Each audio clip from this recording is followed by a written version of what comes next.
ఆరోగ్యం అంటే natural food. Nature మంత్ర ఇప్పుడే మీ ఇంటికి తెచ్చుకోండి.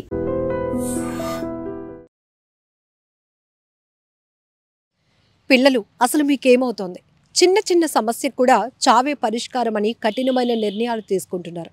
ఖచ్చితంగా చెప్పొచ్చు, ఆత్మహత్య అనేది అనాలోచితమైన నిర్ణయం అని. మరోవైపు పిల్లలు పుట్టిన తర్వాత పిల్లలే వారికి ప్రపంచం. కష్టం తెలియకుండా పిల్లల్ని పెంచాలనుకోవటం తప్పులేదు, కానీ ఆ కోణంలో ఆలోచిస్తూ మరీ సున్నితంగా పెంచేస్తున్నాం ఆ పిల్లల్ని అనిపిస్తోంది కొన్ని ఘటనలు చూస్తుంటే. విశాఖలో 2 విషాదకరమైన ఘటనలు, 2 కూడా చాలా బాధాకరమైన ఘటనలు, ప్రతి ఒక్కరూ చర్చించుకోవటానికి అవకాశం ఇచ్చినటువంటి ఘటనలు. ఒకటి సాయి తేజ. సమతా కాలేజీలో 2 మహిళా లెక్చరర్లు తీవ్రంగా తన్ని మానసికంగా ఒకరు, శారీరకంగా లైంగికంగా ఒకరు వేధిస్తున్నారు.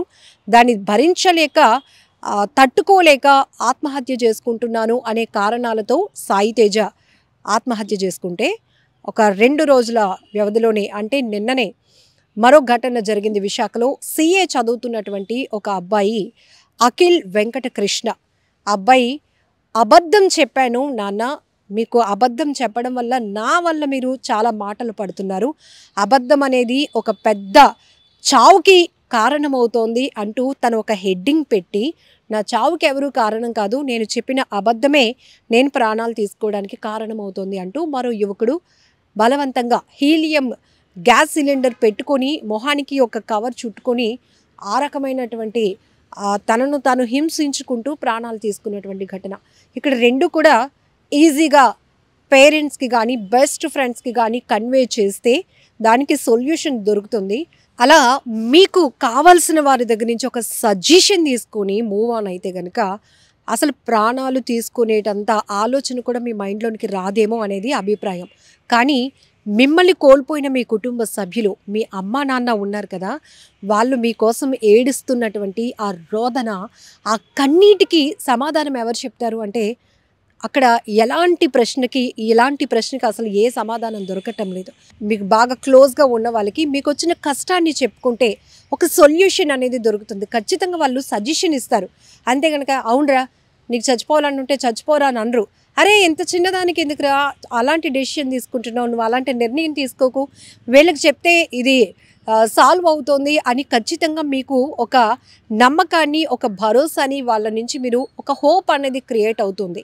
బట్ ఇక్కడ ఏంటంటే చాలా ఈజీగా ప్రాణాలు తీసేసుకుంటున్నారు చిన్న చిన్న ఆలోచనతో. బట్ మీరు లేకపోతే, మీరు లేని లోటు మీ తల్లిదండ్రులకి ఎంతగా వేధిస్తుందంటే, వాళ్ళు రోధించి ఆ కన్నీటి బొట్టులకు, ఆ కన్నీటి ధారకి ఎవరు సమాధానం చెప్తారు? ఒక్కటి ఆలోచించండి. సాయి తేజ విషయానికి వస్తే, ఈ అబ్బాయి ఇంత లైంగికంగా వేధింపులకు గురవుతున్నప్పుడు ఆ లైంగికంగా వేధిస్తున్న వారు కూడా ఎవరు అల్లాటప్ప వ్యక్తులు కాదు, తెలియలేని వ్యక్తులు కాదు. నువ్వు రోజు కాలేజీకి వెళ్ళి వాళ్ళతో పాఠాలు వినాల్సిన వాడివి.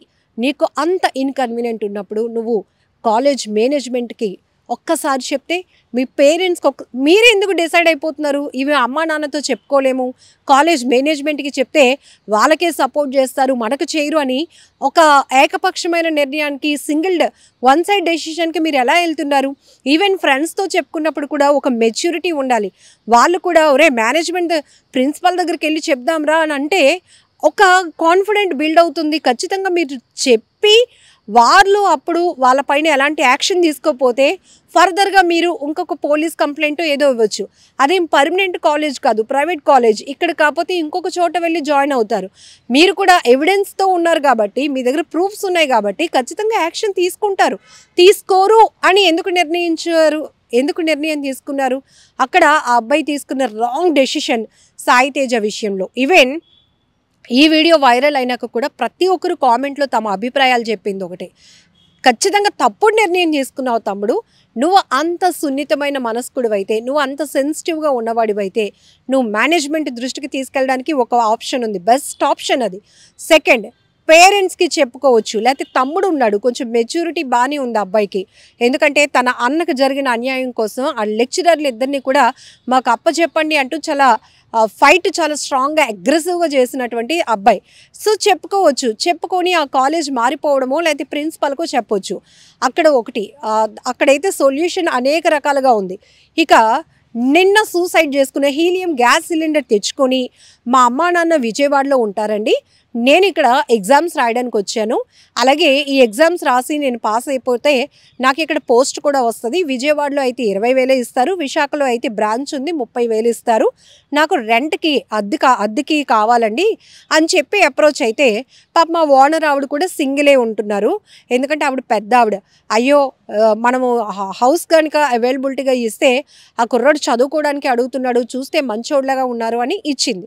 అయితే 1వ తేదీన తను ఒక బ్యాగ్తో పాటు ఈ హీలియం సిలిండర్ని తీసుకొచ్చాడు. ఇదేంటి బాబు నువ్వు ఉంటానంటున్నావు, సిలిండర్ తీసుకొచ్చావంటే, లేదండి ఇది మా ఫ్రెండ్ది ఉంచమన్నాడు, వచ్చి తీసుకెళ్ళిపోతాడు అంటే, ఆహా సరేలే అనుకుంది. కానీ ఆవిడకు ఇంకో ఆలోచనే లేదు. బట్ నిన్న కార్తీక ఈ పూజలు జరుగుతున్నాయి కదా, పాపం ఆవిడ బాగా టైర్డ్ అయి పడుకుంటే ఈ కుర్రోడు ఎప్పటికీ తలుపు తీయలేదని, బాబు అఖిల్ ఇంకా వెళ్ళలేదా నువ్వు కాలేజ్కి అని ఆవిడ తలుపు కొడుతుంటే ఎంతకీ తీయలేదు, లోపల గడపెట్టుంది. ఆవిడకి ఇంకా డౌట్ వచ్చి ఆపోజిట్లో ఉన్న సచివాలయం స్టాఫ్కి చెప్పింది, బాబు మా ఇంట్లో కుర్రోడు దిగాడు, ఉదయం నుంచి ఫోను లిఫ్ట్ చేయట్లేదు, తలుపులు తీయట్లేదు చూడండి అంటే, చూసేటప్పటికి ఆ అబ్బాయి ఫేస్కి ఇలాగా ఒక కవర్ పెట్టేసుకొని ఆ హీలియం సిలిండర్ ఏదైతే ఉంటుందో దాని నుంచి ఆ లిక్విడ్ని పీల్చి తను అలాగా నిర్జీవం అయిపోయినటువంటి పరిస్థితి, వెగుతు జీవిగా మారిపోయినటువంటి పరిస్థితి. అయితే ఇక్కడ కట్ చేస్తే ఆ అబ్బాయిది ఆరిల్లోవే, కానీ పేరెంట్స్ విజయవాడలో ఉంటున్నారు అని చెప్పి, అంటే ఈ అబ్బాయి ఆల్రెడీ తను చేసిన మిస్టేక్ ఏంటి, తను ఆల్రెడీ ప్రిపేర్ అయ్యి వచ్చాడు ఇలా ఒక రెంట్కి హౌస్ తీసుకొని ఇక్కడే తన ప్రాణాలు వదలాలి అని, అందుకే ఆ ప్రిపరేషన్తోనే సిలిండర్ తెచ్చుకున్నాడు. అయితే ఆ అబ్బాయి ఒక సూసైడ్ నోట్ రాశాడు, నా చావుకి ఎవరూ కారణం కాదు, నేను ఒక పెద్ద అబద్ధం చెప్పాను, దానివల్ల నా తల్లిదండ్రులు చాలా మాటలు పడుతున్నారు, యాక్చువల్గా నేను CA ఎగ్జామ్స్ రాస్తున్నాను, అన్నీ పాస్ అయిపోయాను, ఒకటే ఫెయిల్ అయ్యాను అని చెప్పాను, కానీ నేను ఎగ్జామ్స్ అన్నింటికి ఫీజు కడుతూ వచ్చాను, కానీ ఒక్క ఎగ్జామ్ కూడా నేను అటెంప్ట్ అవ్వలేదు, కానీ నేను అబద్ధం చెప్పాను, ఆ అబద్ధం వల్ల మా పేరెంట్స్ మాటలు పడుతున్నారు. సో ఇప్పుడు ఒక కొడుకు చనిపోయాడు అని ఆలోచన కన్నా ఒక అబద్ధాలు కోరు చనిపోయాడు అని మీరు ఆలోచన చేసి లైట్ తీసుకోండి నా చావుని అంటూ ఆ కుర్రాడు రాశాడు. ఇంకొకటి కూడా రాశాడు ఒక లైన్, నేను చనిపోయిన తర్వాత ఈ సిలిండర్ని తీసుకెళ్ళి షాపు అతనికి ఇచ్చేయండి, ఈ డిపాజిట్గా 10,000 రూపాయలు ఆ షాప్ ఆయన తీసుకున్నాడు, ఈ సిలిండర్ ఇస్తే మీకు ఒక 10,000 ఇస్తాడు అని. ఎందుకు అంత ప్రిపరేషన్, ఒక సిలిండర్ కొనుక్కోవాలి, ఇంట్లో తెచ్చుకోవాలి, అది పెట్టుకొని చనిపోవచ్చు అని ఎంత ఆలోచన చేసిన ఈ అబ్బాయి ఒక్కసారి పేరెంట్స్కి కన్వే చేస్తే, అమ్మ నేను చదువు అంటే ఇంట్రెస్ట్ లేదు, ఇంకా మరీ స్ట్రెస్ చేస్తే నేను చచ్చిపోవడమే నాకు ఇంట్రెస్ట్ లేదు, నేను ఎగ్జామ్స్ అటెంప్ట్ అవ్వలేదు, కానీ ఇప్పటి వరకు చదివిన స్టడీస్కి ఒక జాబ్ చేస్తాను, మంచిగా సెటిల్ అవుతానని చెప్పుకోవచ్చు. సో ఇప్పుడు ఈ అఖిల్ పేరెంట్స్కి ఏది కష్టం, తన కొడుకు ఫెయిల్ అయ్యాడు అనే విషయం కష్టమా, లేకపోతే తన కొడుకు పూర్తిగా లేడు మాకు శాశ్వతంగా దూరం అయిపోయాడు అనే విషయం కష్టమా? సో ఈ ఘటనలో ఇప్పుడు అఖిల్ వాళ్ళ పేరెంట్స్కి ఏది కష్టం, తన కొడుకు ఫెయిల్ అయ్యాడు, చదువు అంటే ఇష్టం లేదు కానీ జాబ్ చేసి సెటిల్ అవుతాడు అనే విషయాన్ని డైజెస్ట్ చేసుకోవడం ఈజీనా, లేకపోతే కొడుకు శాశ్వతంగా దూరం అయిపోయాడు ఇక మాకు లేడు కడుపు కోత మిగిల్చాడు అనే విషయం కష్టమా? ఎందుకు ఆలోచించట్లేదు యువత? ఈ మధ్య మీరు బలవన్ మరణాలకు పాల్పడుతుంటే అసలు సొసైటీలో ఒక రకమైన భయం పుట్టుకుంటుంది. ఇంకొకటి సైకాలజిస్టులు కూడా చెప్తున్నారు, తరచుగా ఏదైతే మనం ఒక ప్రమాదాల్ని తరచుగా ఎక్కువగా చూస్తూ ఉంటామో చాలామంది వాటికి కనెక్ట్ అవుతారట. అదే ఆలోచన వాళ్ళు ప్రేరేపణగా మారుతుందట.